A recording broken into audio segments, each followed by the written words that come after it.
The single, almost innocuous text message from Seraphina Dubois had been the pebble that started an avalanche. Marcus Thorne knew it, even as his finger hovered over the reply button in that opulent Luminara hotel room. He was a man used to control, to orchestrating billion-dollar deals for Thorne Legacy Corp, to the unwavering adoration of Golden Heights. Yet this felt like a current pulling him out to sea. What could one reply hurt? He was lonely. Eleanor, his beautiful, pregnant Eleanor, was an ocean away, her gentle love a distant comfort against the sharp, immediate thrill of Seraphina's attention. He pressed send. The decision was made in an instant, yet its consequences would echo for a lifetime. One reply, one clandestine meeting. That's all it took for Marcus Thorne's carefully constructed world to begin its descent into chaos. Or was it already in chaos, and he just hadn't noticed? The text exchanges quickly morphed from sterile discussions of European market trends to something far more personal. Seraphina was a master angler, her words like perfectly chosen lures. She'd praise his unparalleled business acumen, his visionary leadership. Simple flattery, perhaps, but to Marcus, starved for a certain kind of validation that Eleanor's pure, uncomplicated love didn't quite provide. It felt like sunshine after a long winter. Eleanor saw the good in him, the man he aspired to be. Seraphina, it seemed, saw the titan of industry he projected, and her admiration was intoxicating. He told himself it was mentorship, a CEO guiding a promising young talent, a harmless ego boost, right? How many successful men had protégés? It was practically a requirement in their world. But then came the business trip to Cristallo, a city famed for its intricate glasswork and winding ancient canals. Thorne Legacy Corp had just closed another significant deal, and Marcus, though outwardly triumphant, felt the familiar gnawing exhaustion. He was in his hotel suite, the kind of place where the silence screamed louder than any noise, when his phone chimed. Seraphina, still in Cristallo, Marcus? I'm here for a meeting. Would love to celebrate our mutual success. Dinner? His first instinct was a jolt of alarm. This was forward. But the loneliness, the pressure, the insidious whisper that he deserved a little harmless diversion. It all coalesced. Dinner sounds nice, he typed back, the words feeling both mundane and monumental.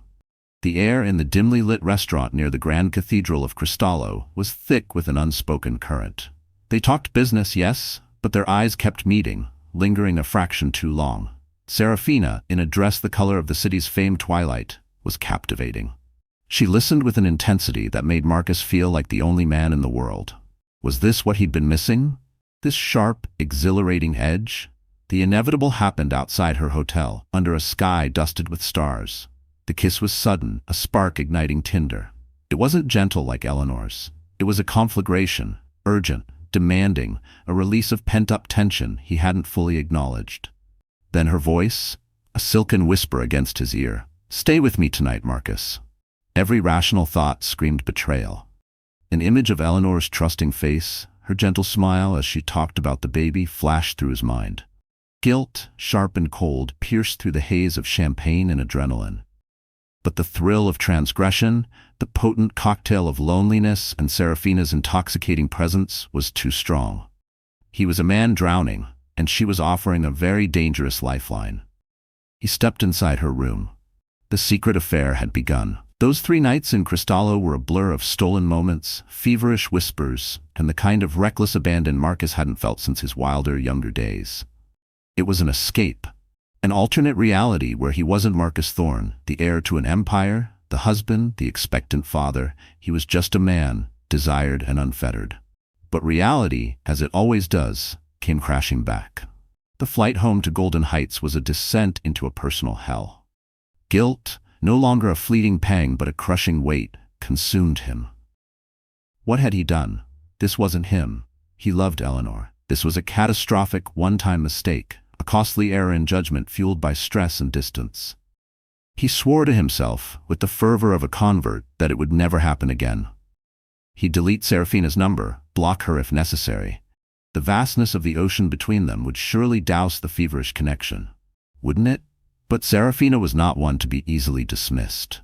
Back in the sterile routine of his Golden Heights office, his phone would light up with her messages, alluring, persistent. A picture of her, a mischievous smile playing on her lips with the ancient architecture of Cristallo as a backdrop. In the photo, the antique locket she always wore glinted at her throat, a small, enigmatic detail that snagged his attention for a moment. Then a voice note, her accent a seductive caress, thinking of you, Marcus, and our success in Cristallo. Each message was a carefully aimed dart, designed to bring those intoxicating memories rushing back, to remind him of the man he'd been with her. The lines between never again and just once more began to blur with terrifying speed. He tried to focus on Eleanor, on the nursery they were decorating, on the baby names they laughed over. But Seraphina's digital tendrils were insidious, weaving their way into the cracks of his resolve. The temptation, which had been a spark in Luminara, was now fanned by her calculated pursuit into an unrelenting force, threatening to consume everything he held dear. His resolve was a dam, and he could hear the waters rising, pressing against its fragile walls. How long before it broke entirely? The question haunted his waking hours and infiltrated his dreams, a constant, unnerving hum beneath the surface of his gilded life. Back in Golden Heights, Marcus attempted to submerge himself in the familiar comforts of his life with Eleanor. He'd watch her as she moved through their sun-drenched mansion, her pregnancy lending her an ethereal glow, and a wave of self-loathing would wash over him. He'd hold her, breathe in her scent of lavender and unwavering goodness, and vow to be the man she deserved. Yet, the moment his phone buzzed with an unknown number, or a subtly worded email landed in his private inbox, the ghost of Cristallo would materialize, beckoning him back to the intoxicating precipice. Seraphina's persistence was a quiet siege, and Marcus, for all his power and influence, found his defenses crumbling. He was caught in a current, a dangerous undertow, and the shore seemed to be receding with every passing day. The allure of the forbidden, coupled with Seraphina's relentless, sophisticated pursuit, was a potent cocktail, blurring his judgment and eroding his already fragile willpower. He knew he was on a collision course, but the terrifying part? A small, treacherous part of him didn't want to change direction. Not yet. The question wasn't if he would fall again, but when, and what would be left in the wreckage when he did.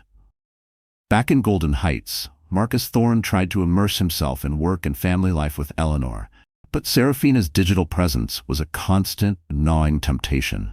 He found himself comparing Eleanor's quiet stability with Seraphina's electrifying allure. One evening, Seraphina sent a message that changed everything. I've arranged to be in Nova City for corporate training. See you soon? The calculated move left Marcus stunned and trapped. He knew, with a sickening lurch in his stomach, that the fragile dam of his resolve was about to burst. She arrived not as a colleague, but as a conqueror, her sights set on more than just corporate success. The game had moved to Marcus's home turf, Nova City, and the stakes were about to skyrocket. Could any marriage, even one as seemingly strong as the Thornes, withstand such a deliberate assault? Seraphina Dubois materialized in the gleaming Thorne Legacy Corp. Headquarters in Nova City, looking every inch the predator she was becoming. Dressed in a sharp, tailored suit that screamed ambition, her antique locket nestled at her throat, her confidence was a palpable force field. When she walked into Marcus's sprawling office, the panoramic city view suddenly felt confining. He felt a prickle of vulnerability, a dangerous awareness of her power over him. He escorted her to the boardroom, introducing her to senior staff, the lie of corporate training, feeling like ash in his mouth. Each polite smile he offered her felt like another betrayal of Eleanor. And Eleanor, she wasn't blind. The subtle shifts in Marcus's behavior, once dismissed as work stress, now formed a disturbing pattern. He was increasingly distracted, his eyes holding a new, unreadable depth. Late nights became more frequent, hushed phone calls ending abruptly when she entered the room. His excuses about urgent company matters started to wear thin.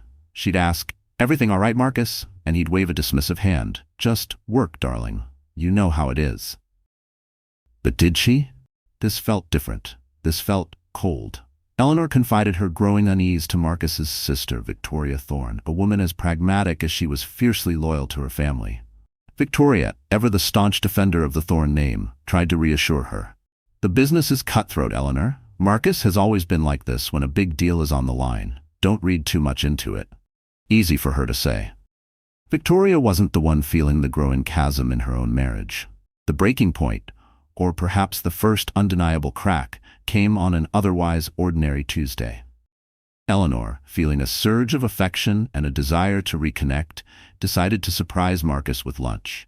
She'd lovingly packed his favorite spicy chicken stir-fry, the aroma a comforting reminder of their easier days.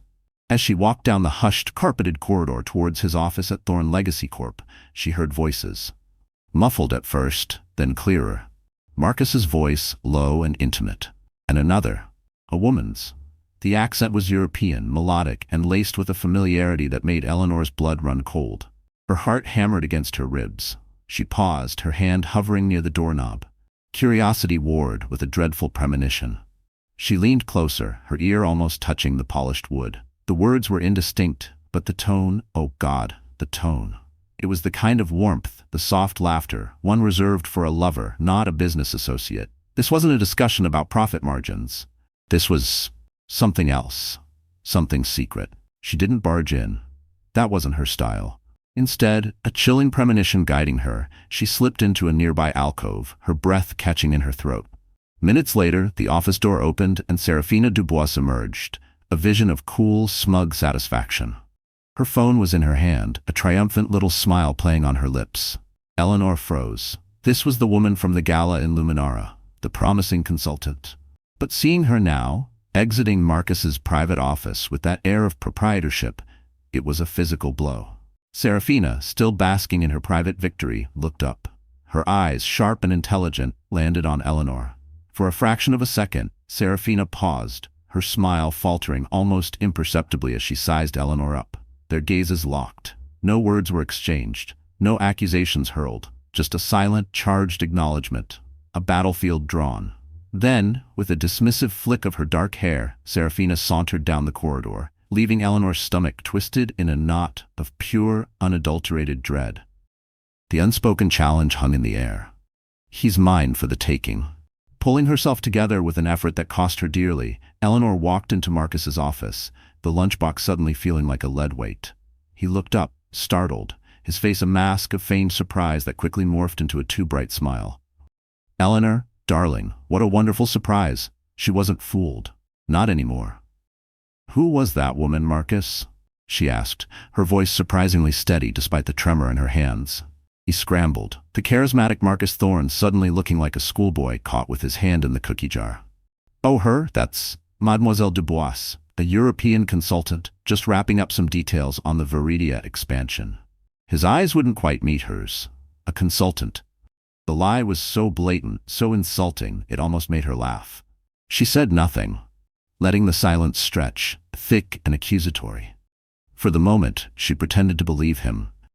But the carefully constructed facade of their perfect marriage was crumbling, and the ground beneath her feet felt terrifyingly unstable. Eleanor was no fool. The encounter at the office was a catalyst. Suddenly, little inconsistencies, things she'd previously dismissed, began to add up. Unexplained receipts from boutique hotels in parts of Nova City he had no business being in. Lavish charges on credit card statements for gifts she'd never received, dinners she'd never attended. Her suspicion, once a nagging whisper, now became a deafening roar. He was hiding something. And that something, she was increasingly certain, had a name: Seraphina Dubois. The emotional toll was immense, her pregnancy becoming a source of anxiety rather than joy. Sleepless nights were spent staring at the ceiling, tears tracing silent paths down her temples. How could he do this? To her? To their unborn child? Was their entire life a lie? The questions tormented her. One particularly bleak afternoon, while aimlessly wandering through Marcus's vast mahogany-paneled study, a room that suddenly felt alien and cold, her hand brushed against a leather-bound volume tucked away on a lower shelf. It was an old journal, its pages yellowed with age. The embossed initials on the cover read, R.T. Richard Thorne, Marcus's father. She pulled it out, a strange curiosity stirring within her. What secrets did these pages hold? Did the Thorne men have a history of this? She held it, a tangible link to a past she didn't understand, but couldn't bring herself to open it. Not yet. Yet, the weight of her own unfolding drama was too much to bear. But the need to know, to confirm the sickening truth that was taking root in her heart, became unbearable. This wasn't just about her pride anymore. It was about her sanity, her future, and the future of her child. After weeks of agonizing internal debate, wrestling with the ethics of invading her husband's privacy versus her desperate need for truth, Eleanor made a decision that would change everything. She picked up the phone and dialed the number of Julian Vance, a private investigator. His reputation was one of quiet discretion and ruthless effectiveness. "Mr. Vance," she began, her voice trembling slightly, "I believe my husband is having an affair. I need to know the truth." Julian Vance, with his calm demeanor and observant eyes, began his work. Unseen, unheard, he started to shadow Marcus Thorne, documenting the clandestine meetings, the late-night departures, the tapestry of deceit woven with such careless disregard. The web was tightening. And Eleanor, waiting in the sterile silence of her gilded cage, could only pray that the truth, however painful, would finally set her free, or would it destroy her completely?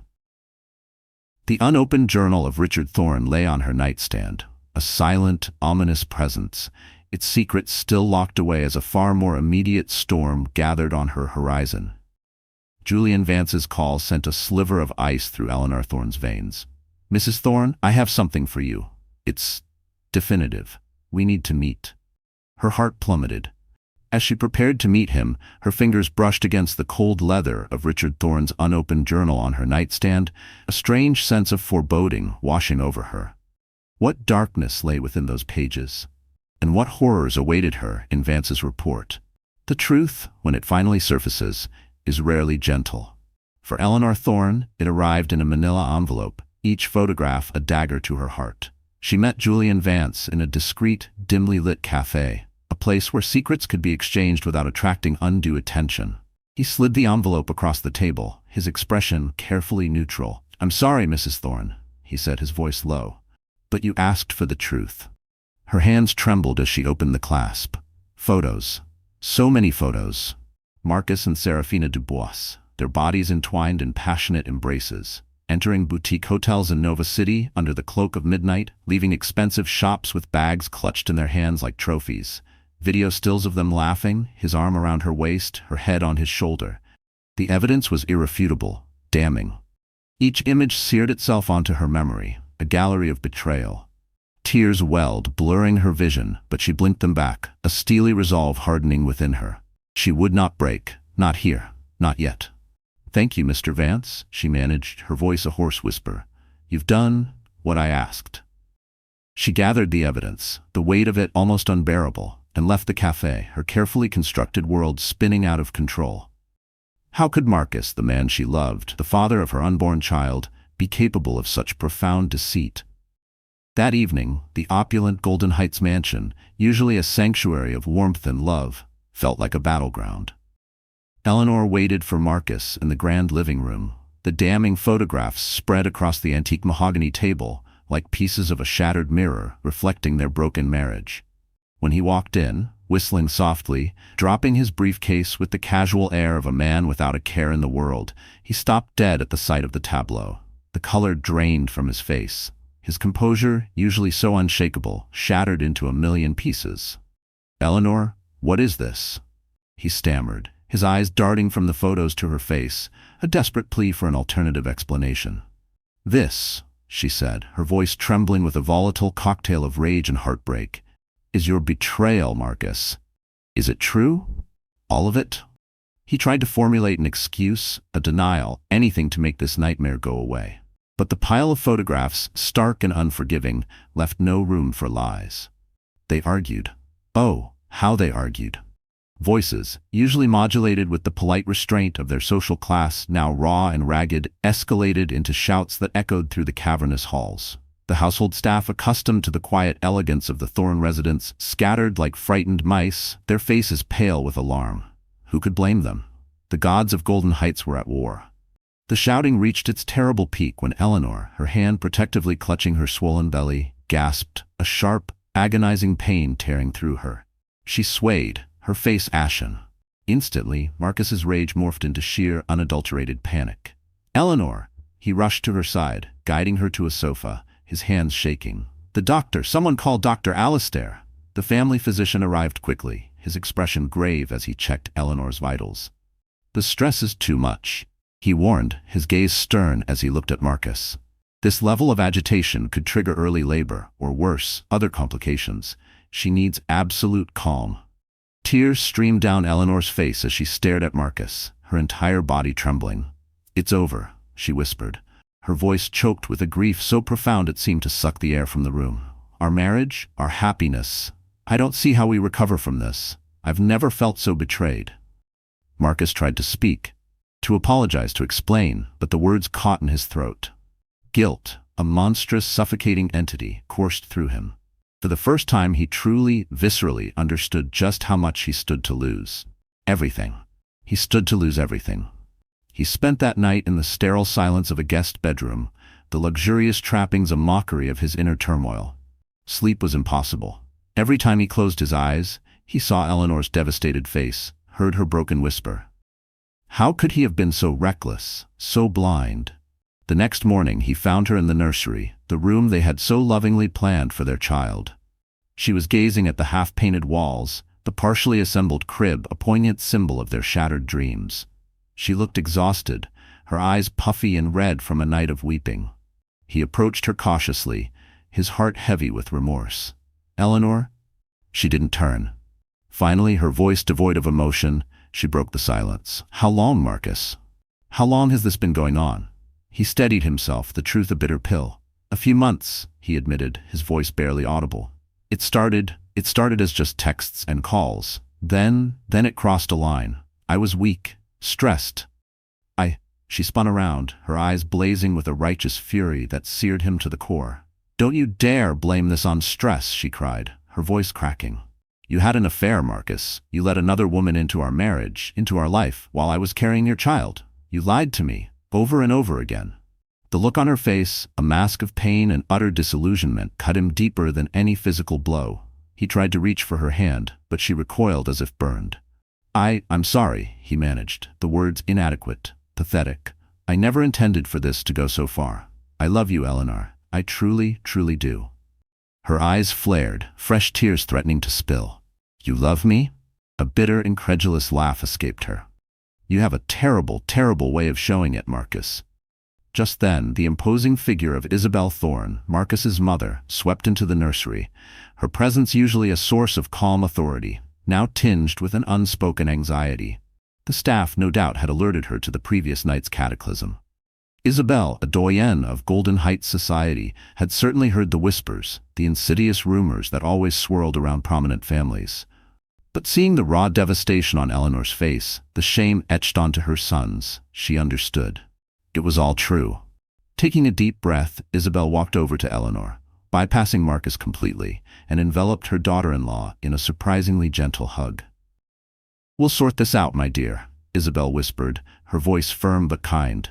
"I'm here for you, whatever you need." For the first time since discovering the betrayal, Eleanor felt a flicker of genuine support within the formidable walls of the Thorne family. She nodded, clinging to Isabel, fresh tears finally breaking free. Marcus stood there, a pariah in his own home, ashamed and speechless. He knew he had to act, to somehow salvage the wreckage of his marriage, to protect the mother of his child. He had to end the affair, once and for all. But could he? Was it even his decision anymore? Because, simultaneously, across town in the sun-drenched, ostentatious glamour of a Celestial Hills restaurant, Seraphina Dubois was tired of waiting, tired of being a secret. She had Marcus cornered, literally and figuratively. She'd chosen the restaurant for its visibility, its clientele of movers and shakers, a place where being seen was the point. She wore a dress that was a declaration, her antique locket gleaming at her throat like a talisman. As Marcus nervously slid into the booth, she leaned forward, her eyes like chips of ice. "I can't keep sneaking around like this, Marcus," she said, her voice a low purr that barely concealed the steel beneath.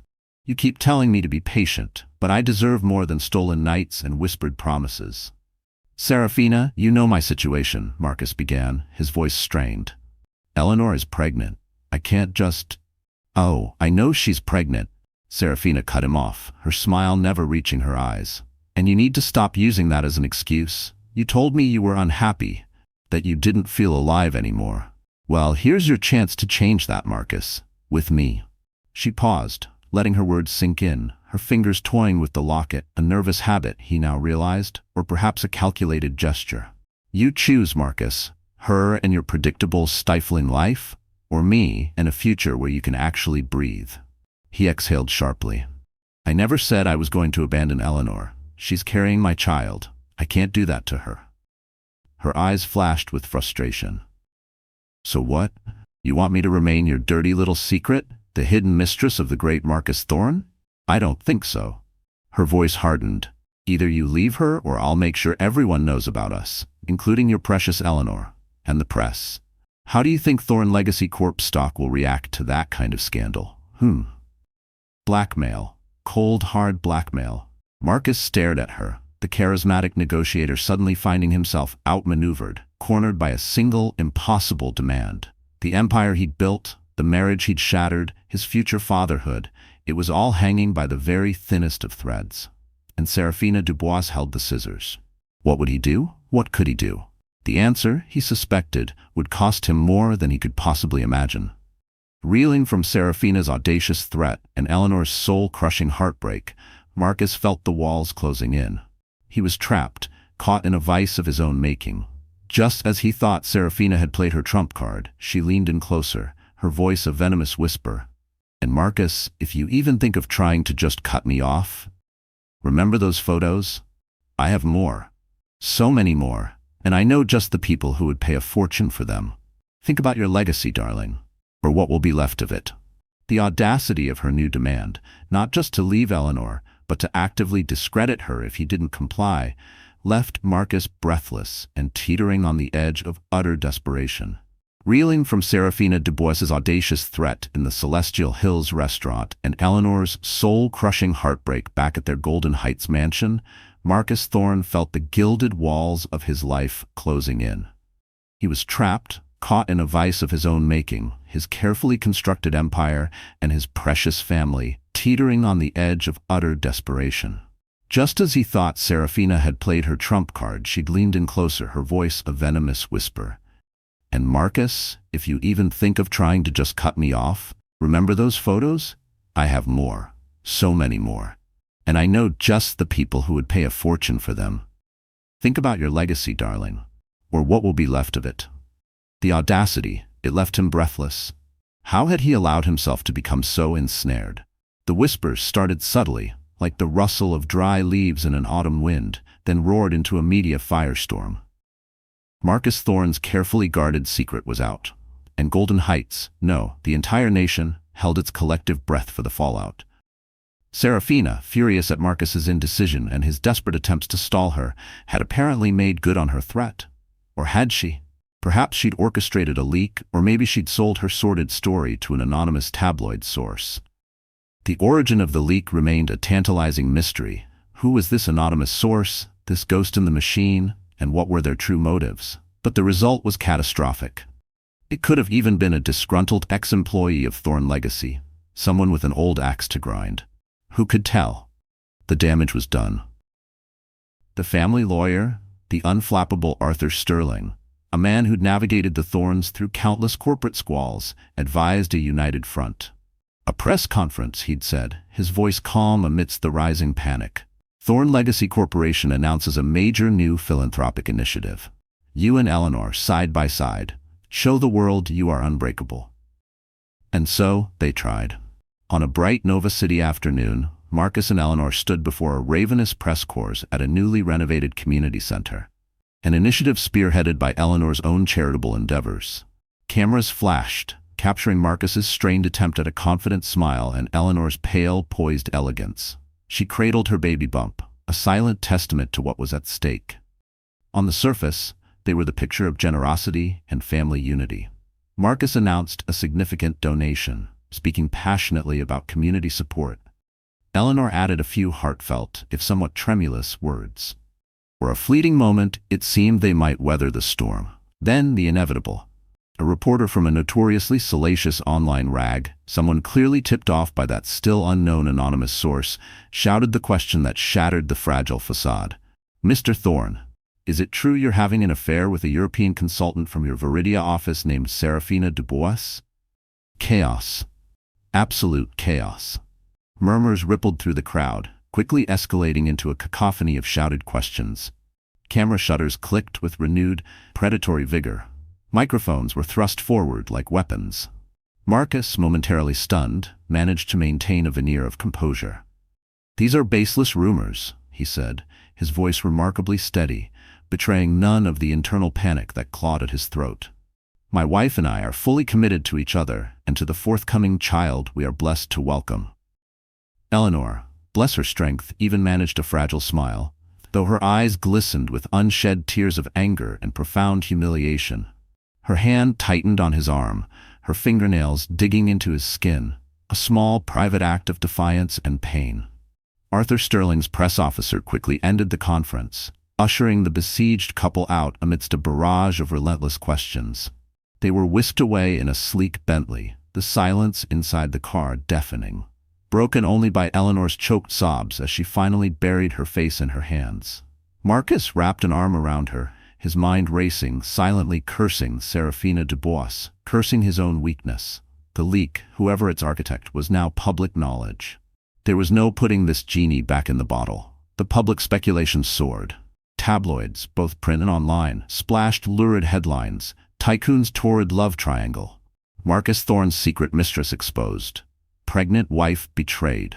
Social media erupted with theories, judgments, and an endless stream of vitriol. Would Eleanor stay? Did Seraphina have more damning evidence? How would this scandal impact Thorne Legacy Corp's already wavering stock prices? In a single, brutal day, Marcus Thorne's pristine public image was irrevocably tainted. Investors called Arthur Sterling non-stop, their voices laced with concern, demanding reassurance that the Thorne empire wasn't about to crumble. Meanwhile, Eleanor faced her own private agony, amplified by a very public shaming. An onslaught of messages flooded her phone, cloying sympathy from fair-weather friends, prying questions from acquaintances, and even hateful, bizarrely misogynistic comments from anonymous online trolls who somehow blamed her for not keeping her man satisfied. The cruelty of the digital mob was relentless. The strain became unbearable. One night, the carefully constructed dam of her composure finally broke. Eleanor woke with a gasp, clutching her abdomen, an intense, searing pain radiating through her. Marcus, jolted from a fitful sleep, rushed her to the hospital, his heart pounding with a terror he'd never known. Premature labor? Or something worse? The drive was a blur of flashing lights and frantic prayers. The doctors managed to stabilize her, but their faces were grave. The baby was, for now, okay. But the warning was stark. She must avoid all unnecessary stress. If her blood pressure continued to spike, they might have to induce labor early, risking the health of both mother and child. The news terrified Marcus to his core. He sat by her hospital bed, watching her pale, sleeping face, the weight of his actions, the sheer, devastating extent of the damage he had wrought, crashing down on him with the force of a physical blow. He had done this. His weakness, his deceit, his stupidity had brought them to this precipice. In the quiet, sterile atmosphere of the hospital room, surrounded by the beeping of monitors and the hushed whispers of nurses, Eleanor, weak and vulnerable, finally reached for the old, leather-bound journal she'd found in Marcus's study. Richard Thorne's journal. With trembling fingers, she opened it. The elegant, spidery script detailed a life of privilege and pressure, of triumphs and temptations. Her breath caught. Richard, too, had faced a significant personal crisis, an affair that had nearly destroyed his marriage to Isabel and threatened to tarnish the Thorne name decades ago. She read about his struggles, his guilt, and, surprisingly, Isabel's quiet strength, her pragmatic yet unwavering support in navigating the treacherous waters of their own scandal. It wasn't forgiveness, not yet, that Eleanor felt. But as she read her father-in-law's anguished confessions, a flicker of complex understanding, a reluctant acknowledgement of shared human frailty within the formidable Thorne dynasty began to dawn.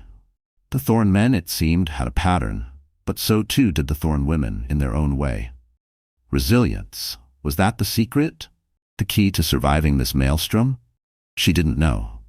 But as Marcus stirred beside her, his face etched with worry and sleeplessness, she closed the journal, a new, albeit fragile, resolve forming in her weary heart. The battle was far from over. In fact, it felt as if it had just truly begun. And she, Eleanor Ashton Thorne, would not be its only casualty. Seeing Eleanor so fragile, yet with that flicker of new understanding in her eyes after reading his father's journal, Marcus felt a profound shift within him. The terror remained, but it was now overlaid with a grim, desperate resolve. He had to protect her. He had to protect their child. He had to end Seraphina's reign of terror, no matter the cost. He picked up his phone, his hand surprisingly steady, and dialed Arthur Sterling. "Arthur," he said, his voice low and urgent, "it's time. We need to neutralize Seraphina. Permanently." The words hung in the air, a declaration of war against the woman who threatened to destroy everything he held dear.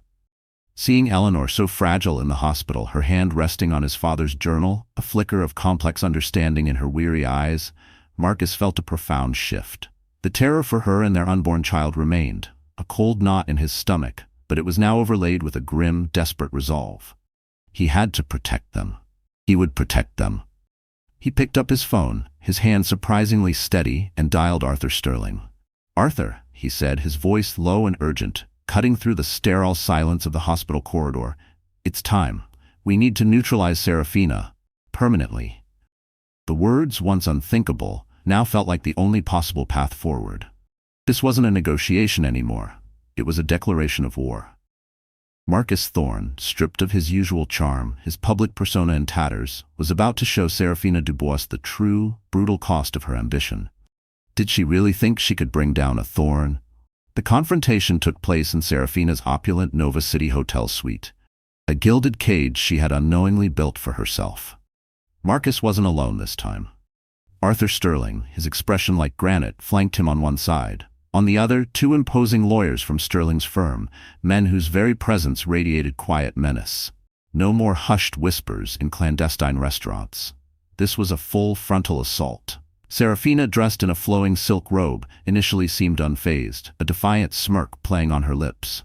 "Marcus, darling, to what do I owe this delegation?" Arthur Sterling stepped forward, placing a thick document on the marble coffee table. "Miss Dubois," his voice was devoid of inflection, "this is a settlement offer from Mr. Thorne, a very generous one, I might add." He paused, letting his words hang in the air. "It is, of course, tied to an ironclad lifetime non-disclosure agreement. You will disappear from Mr. and Mrs. Thorne's lives. You will cease all contact with them, their associates, and most critically the media, permanently." Seraphina's smirk vanished, replaced by a flicker of disbelief, then rage. She snatched up the papers, her eyes scanning them furiously. With a theatrical cry of outrage, she tore the settlement offer in half, then in quarters, letting the pieces flutter to the expensive rug. "Generous?" she hissed, her voice trembling. "You think you can buy my silence? I told you, Marcus, I don't want your dirty money. I want you." Her gaze, wild and possessive, fixed on him. Marcus met her stare, his own eyes cold as ice. The man who had once been so easily swayed by her charms was gone, replaced by a ruthless protector of his family. "That," he said, his voice shaking with a cold fury that surprised even himself, "will never happen, Seraphina. I love my wife, I love Eleanor, and I will do whatever it takes to protect her and our child from your poison."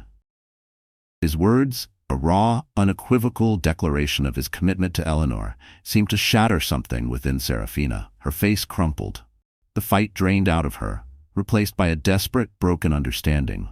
This wasn't a game she could win. Not anymore. Marcus, without another word, turned and walked towards the door, Arthur Sterling and the lawyers falling into step behind him.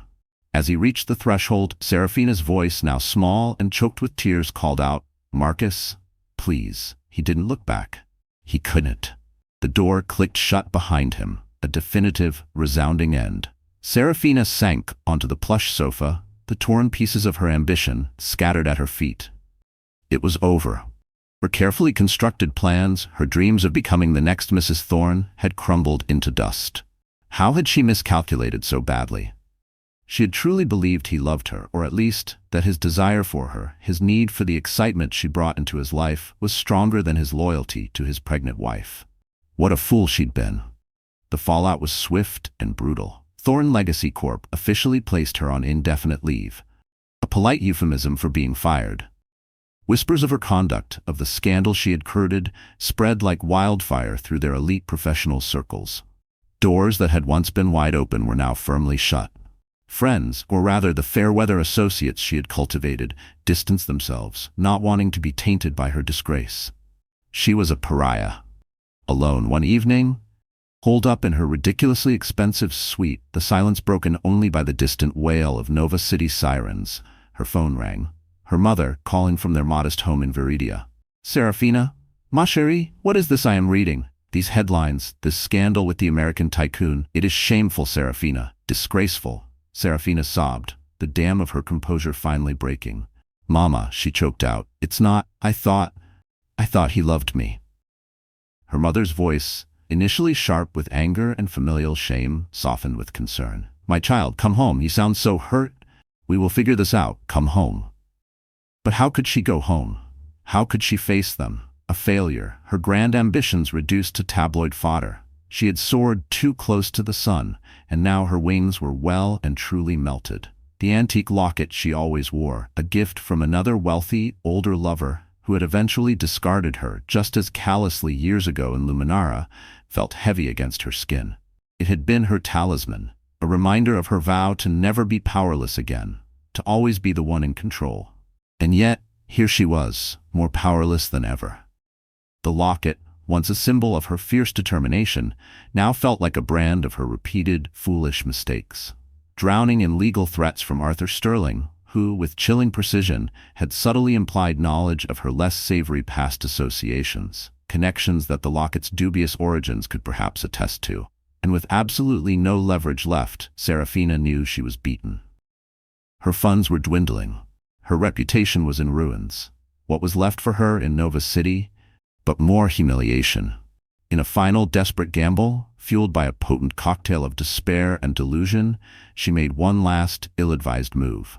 Late one night, she managed to sneak past the formidable security gates of the Thorne estate in Golden Heights, tailgating a delivery truck. Disheveled, mascara streaking her tear-stained cheeks, her usually immaculate hair in wild disarray, she pounded on the massive front door, her cries echoing in the still night air. "Marcus! Marcus, open up! Please, you have to help me!" Marcus, startled awake by the commotion, hurried to the door. Eleanor, clutching her belly in alarm, following cautiously behind him. He opened it to find Seraphina, a broken, hysterical wreck on his doorstep. For a moment, all three of them stood frozen in the moonlit foyer, a tableau of shattered lives and bitter regrets. "Please, Marcus," Seraphina's voice broke, "just talk to me. I've lost my job, my friends, they've all abandoned me.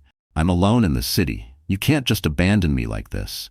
Her eyes, wild and pleading, darted from Marcus to Eleanor, who stood silently at his side, her expression unreadable. Then Eleanor stepped forward, her voice surprisingly calm, gentle almost, but firm. "Seraphina," she said, "you need to leave." There was no malice in her tone, only a quiet, unshakable resolve. Perhaps it was the influence of Richard Thorne's journal, the lessons of empathy she had practiced her whole life, or simply the profound weariness of a woman pushed to her absolute limit. Seraphina's eyes, filled with a dawning, agonizing comprehension, fixed on Eleanor. "You've won," she whispered, a bitter acknowledgement of her defeat. "He chose you. I'm not trying to come between you now. I just need help, money, so I can fly home to Viridia, so I can start over." Marcus exhaled deeply, a complex mix of pity and lingering anger swirling within him. He glanced at Eleanor, who gave an almost imperceptible nod. Despite everything, despite the pain Seraphina had inflicted, Eleanor couldn't bring herself to see anyone utterly destroyed. That wasn't who she was. "Seraphina?" Marcus said quietly, his voice devoid of its earlier fury, now just tired. "I'll give you what you need to go home. Arthur will arrange it. But after that, our communication ends. For good, do you understand?" Sobbing, a broken sound in the vast, silent hall, Seraphina nodded, her tears a messy torrent of relief and utter heartbreak. Eleanor turned away, unable to watch any longer, a wave of conflicting emotions, compassion for Seraphina's despair, yes, but also a deep, lingering resentment for the betrayal that had nearly ruined her life, washing over her. The immediate threat, the storm that Seraphina had unleashed, was finally over. But as the heavy oak door closed, separating them from the wreckage of Marcus's affair, Eleanor knew that the true challenge, rebuilding a life from the ashes, was just beginning. Could they ever find their way back to each other? Or were the wounds too deep, the betrayals too vast? The silence that followed Seraphina's departure was thick with unspoken questions and the terrifying uncertainty of what lay ahead. The immediate threat of Seraphina Dubois and her destructive ambitions had been neutralized, the heavy oak door of the Thorne mansion closing on her tear-streaked face and broken dreams. But the silence that followed the storm was deafening, thick with unspoken accusations, lingering pain, and the fragile, almost terrifying possibility of a new dawn. Could a love so profoundly broken, a trust so utterly shattered, ever truly be mended? Or were Marcus and Eleanor destined to become another tragic footnote in the annals of Golden Heights society? Under strict doctor's orders, Eleanor was confined to bed rest. Her physical condition slowly stabilized, but the emotional wounds, raw and gaping, were far from healed. Marcus, a shadow of his former arrogant self, became her constant, devoted attendant. He was there day and night, anticipating her every need, his face a mask of remorse and unspeakable guilt. He'd read to her for hours, not financial reports or corporate summaries, but baby books, his voice often cracking with emotion as he stumbled over tales of talking animals and whimsical adventures. He whispered apologies into the stillness of the night, apologies that Eleanor sometimes acknowledged with a flicker of her eyelids, sometimes met with a stony, impenetrable silence. He was, in every observable way, a changed man. The crisis had stripped him bare, forcing him to confront the hollowness of his ambition when weighed against the potential loss of his family. But was it enough? Could this newfound humility, this desperate atonement, ever bridge the chasm of his betrayal? Slowly, cautiously, Eleanor began to allow him back into her emotional space, if not her heart. Trust, once the bedrock of their relationship, was now a ruin, and rebuilding it felt like an insurmountable task. They started therapy sessions with a renowned, discreet psychologist recommended by Eleanor Thorne. The sessions were brutal. Eleanor, her voice often choked with tears, vented her anger, her pain, her profound sense of disillusionment. She laid bare the depth of her hurt, the way his actions had made her question everything she believed about him, about them, about love itself. "How could you, Marcus?" she'd ask, the question a raw wound. "How could you look me in the eyes, tell me you loved me, while you were with her?" Marcus didn't flinch, he didn't make excuses. He sat there, absorbing her pain, confronting the full weight of his guilt, his own eyes often mirroring her sorrow. He spoke of his insecurities, his loneliness, the intoxicating allure of Seraphina's calculated admiration, not as justifications but as confessions, laying bare his own brokenness. It was a painful, arduous process, like picking through the wreckage of a demolished building, searching for anything salvageable.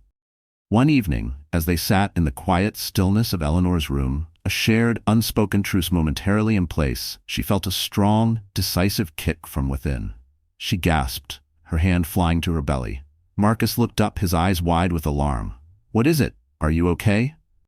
Without a word, she took his hand and placed it on her stomach. Just then, the baby kicked again, a tiny, insistent thump against his palm. They both froze. In that shared moment of wonder, feeling the tangible proof of the new life they had created, a tiny spark of connection, of shared humanity, flickered between them. Tears welled in Marcus's eyes, tears of awe, of regret, of a dawning, fragile hope. Eleanor saw it, and for the first time in what felt like an eternity, a sliver of something other than pain touched her heart. "For the baby's sake, Marcus," she whispered, her voice trembling, I'll try to forgive you, to mend this. But it will take so much." While they navigated their private turmoil, Arthur Sterling, ever the consummate professional, worked tirelessly to mitigate the public scandal. Legal maneuvers were deployed. Perhaps a carefully worded, albeit slightly ambiguous statement was procured from a now-departed Seraphina, denying any ongoing affair, suggesting earlier rumors had been wildly exaggerated. Or maybe, through Thorne Legacy Corp's own formidable intelligence network, the true identity of the anonymous source who had initially fed the tabloids was uncovered. A disgruntled former Thorne Legacy executive, Marcus had unceremoniously fired years ago, a man nursing a vendetta, with no direct connection to Seraphina herself. This revelation, while not excusing Marcus's actions, did shift some of the public narrative, painting him less as a reckless philanderer and more as a target of corporate espionage and personal revenge. It was a subtle but significant distinction in the court of public opinion. The real turning point, however, came when Eleanor, against Arthur's initial cautious advice, agreed to give an exclusive, deeply personal interview to Diana Holloway, a respected journalist known for her fair, incisive coverage. From the serene, sunlit living room of the Golden Heights mansion, Eleanor, radiating a quiet strength and an almost ethereal grace, spoke with measured honesty.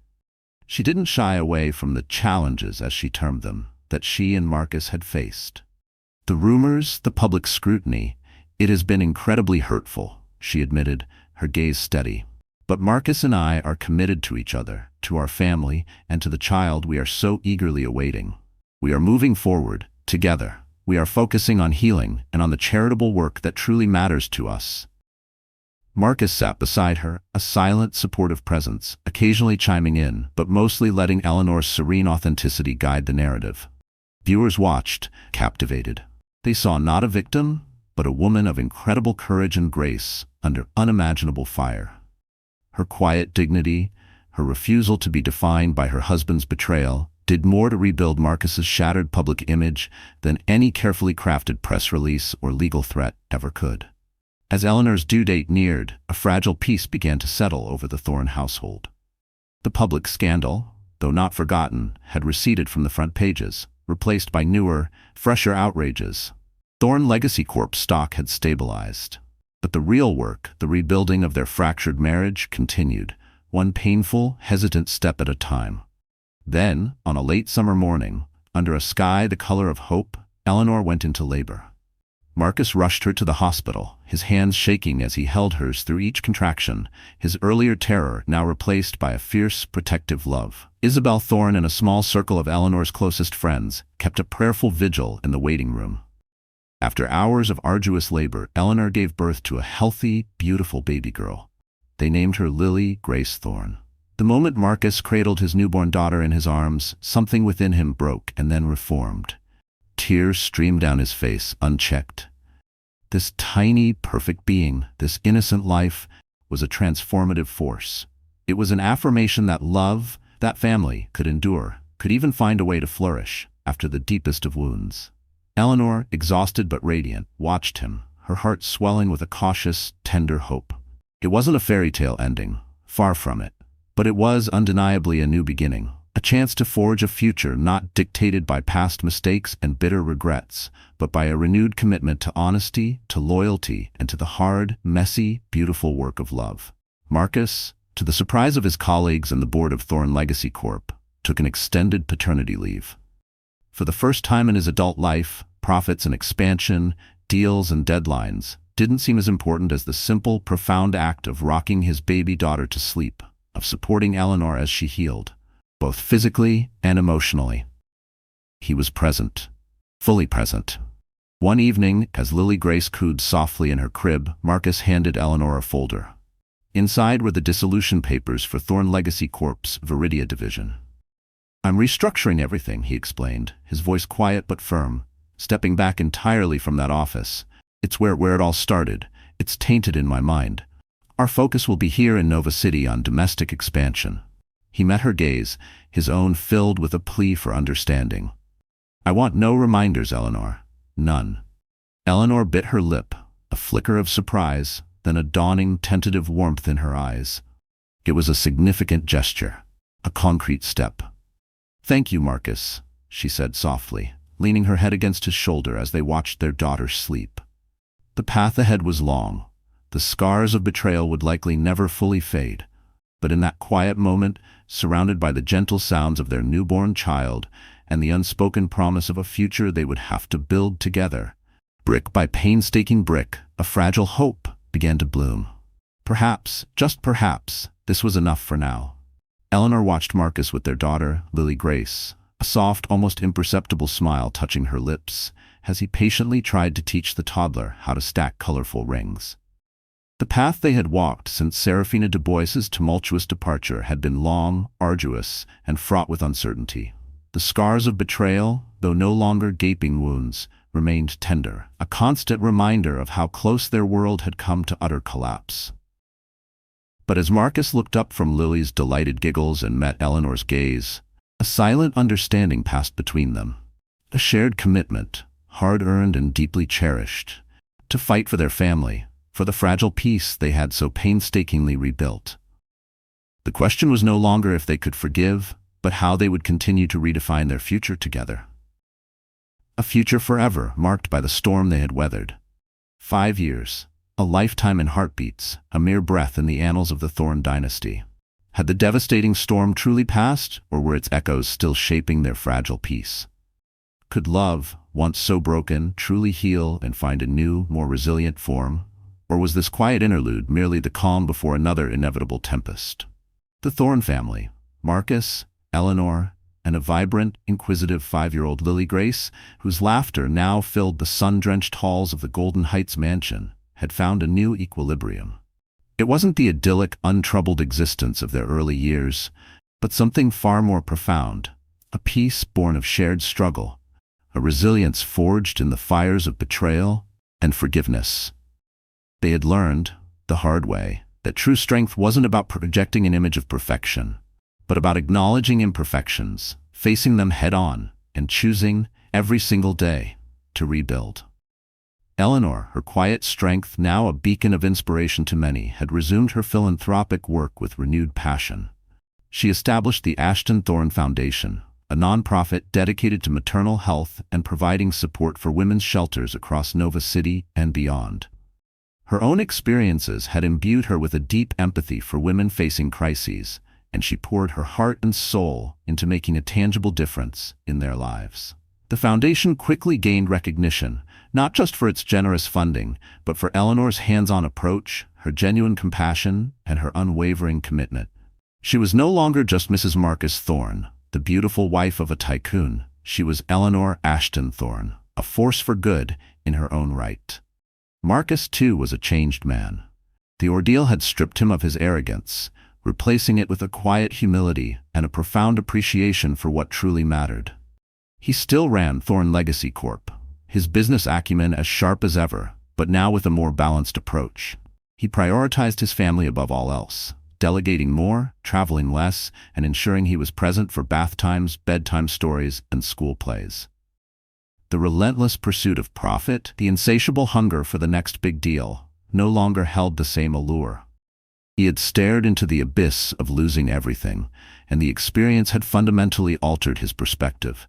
His devotion to Eleanor and Lily was palpable, a quiet, steady force that underpinned their new life. He still attended therapy, both individually and with Eleanor. The work of rebuilding trust, he knew, was a lifelong commitment. The scandal, once the talk of Golden Heights and the fodder for endless tabloid speculation, had faded into a distant, almost surreal memory, overshadowed by newer sensations, fresh outrages. They were expecting a second child, a tangible symbol of their renewed commitment and the enduring power of their love. A new beginning, a testament to second chances. And what of Seraphina Dubois, the catalyst for so much pain and upheaval? Whispers occasionally surfaced from the European social circuit. Some said she had briefly attempted a comeback in a smaller Viridian financial firm, leveraging her undeniable intelligence and ambition. Others speculated she had vanished into obscurity, perhaps reinventing herself under a new name in some sun-drenched, anonymous locale. A more persistent rumor suggested she had, once again, formed a calculated alliance with another older, wealthy benefactor, her antique locket, that curious symbol of her unyielding, perhaps ultimately self-destructive ambition, likely still gleaming at her throat. The Thornes, however, neither knew nor cared. Seraphina Dubois was a ghost from a past they had fought too hard to overcome. Her fate, whatever it might be, was no longer their concern. Their focus remained steadfastly on each other, on Lily, and on the new life soon to join their family. Richard Thorne's journal, its leather cover now soft and worn with age, still held a place of quiet significance in Eleanor's life. She would occasionally reread its pages, finding in her father-in-law's eloquent, anguished prose a poignant reminder of the generational struggles, the human frailties, and the surprising resilience that seemed to be an indelible part of the Thorne legacy. It offered no easy answers, no simple platitudes, but it did offer a sense of perspective, a quiet understanding that even the most formidable dynasties were built on foundations of imperfect, striving, and ultimately forgivable human beings. Their journey, Marcus and Eleanor knew, wasn't a fairy tale ending, not in the traditional sense. There were no magical resolutions, no instant erasures of past pain. The scars of betrayal remained, thin, silvery lines etched onto the landscape of their marriage. But these scars were no longer sources of constant agony. Instead, they had become reminders of lessons learned, of forgiveness granted and earned, of the incredible strength and courage it takes to choose love, even in the face of profound hurt. They had learned that honesty, unwavering loyalty, and the fragile, precious bond of trust were not just ideals, but the very bedrock of a lasting commitment. No relationship, they understood, is perfect. No individual is without fault. But when a family stands together, when they choose to face their imperfections with courage and grace, when they commit to the hard, messy, beautiful work of healing, love can indeed overcome even the darkest of storms. The final scene of their current chapter unfolded on a warm, golden afternoon in the sprawling gardens of their Golden Heights estate. Lily Grace, a whirlwind of delighted energy, chased butterflies across the perfectly manicured lawn, her laughter like wind chimes. Marcus and Eleanor sat on a stone bench, watching her, a comfortable silence enveloping them. Eleanor's hand rested on her visibly pregnant belly, a gentle, protective gesture. Marcus reached out, covering her hand with his own. Their eyes met, and in that shared gaze was a universe of unspoken emotions, the echoes of past pain, yes, but also a deep, abiding, and hard-earned affection. A promise of a future they would continue to build together, day by day, choice by choice. This was their truth, their new beginning. And it was, in its own imperfect, resilient way, more beautiful than any fairy tale. Dear friend, if you're still with us after this journey, I want you to know, life rarely wraps itself in neat, clean resolutions. Like Marcus and Eleanor, many of us carry bruises beneath the surface, scars from choices we regret and storms we never saw coming. But as the Stoics teach us, we are not defined by what happens to us, but by how we respond. True strength isn't about perfection. It's about showing up every day with the courage to repair what's been broken, to forgive, and to love with intention, even when it's hard. Pain, when faced with honesty and humility, becomes the forge for something deeper, something unbreakable. The thorns remind us, no matter how dark the night, there is always a new dawn waiting, if we dare to reach for it. Your next chapter begins with the choices you make today. If this story moved you, consider giving it a like, share it with someone who needs a little hope, and subscribe for more stories that speak to the heart.